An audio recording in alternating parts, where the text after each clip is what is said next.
Hi, Guy Hammond from Strength and Weakness Ministries. We're here to prove that we can share the good news of Jesus with the LGBTQ people in our lives without lowering what the Bible teaches on sexual ethics.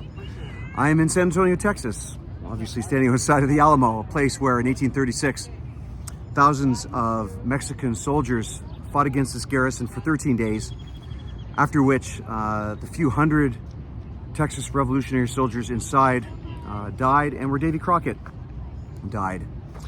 But you can't help but stand at a place like this and appreciate the valor, the courage that it took for men to be willing to fight for and die for what it was they believed in. Of course, military history is chock full of examples of this happening.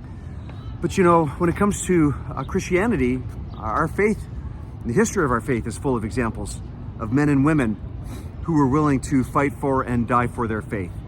Of course, there's no better example than Jesus himself, the author and founder of our faith.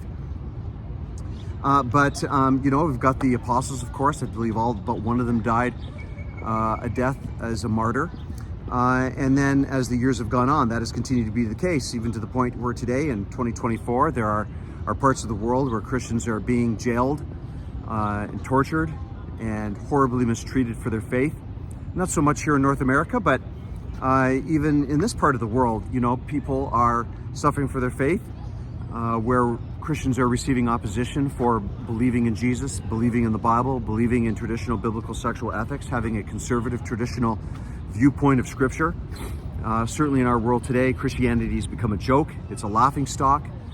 The media industry, social media, the entertainment industry, the educational systems that we reside in and go to school in, the political world laugh at our faith. And this is not easy for Christians.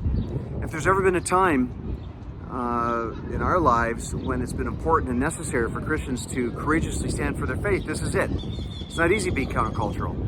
It's not easy to stand for something that no one else cares about, where everybody else seems to be going the other direction. There seems to be few areas where this would be more true than that of the topic of sexual ethics and how it relates to us in matters of faith today.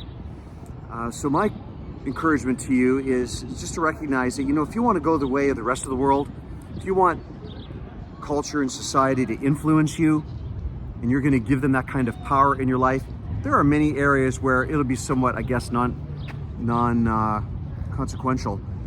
You know, I don't know who you cheer for in the Super Bowl, what your fashion will be like, what kind of music you want to listen to. These things, you know, how much these things really matter, I think are probably pretty small. But then there are other issues where it really does matter what you believe.